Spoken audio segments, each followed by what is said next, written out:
లో రాముడు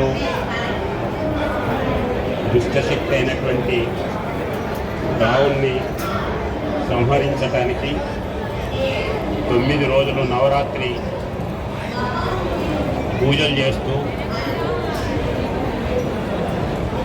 వారిని సంహరించడం జరిగింది.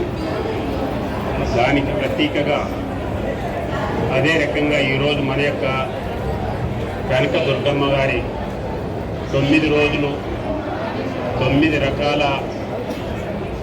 రకాలైనటువంటి పూజలను నిర్వహిస్తూ ఈరోజు దేశంలో ఉన్నటువంటి శక్తులు, అరాచక శక్తులు ఎవరైతున్నారో వాటి నుండి కాపాడాలి అనేటువంటి ఆలోచనతో ఈరోజు అమ్మవారిని కోరుకోవటానికి ఇక్కడికి రావటం జరిగింది.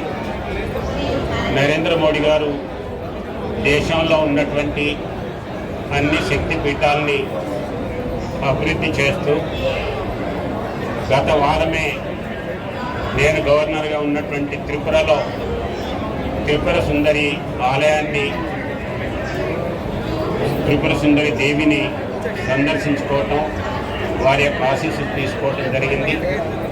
అక్కడి నుండి ఇక్కడికి ఈరోజు ఈ శక్తిని అయినటువంటి దుర్గా మాతను పూజించి తెలుగు ప్రజలే కాకుండా దేశంలో ఉన్నటువంటి ప్రజలందరికీ కూడా మంచి ఆయుష్ ఆరోగ్యాన్ని కల్పించాలని చెప్పి ప్రార్థించడానికి ఈరోజు ఇక్కడికి రావటం జరిగింది.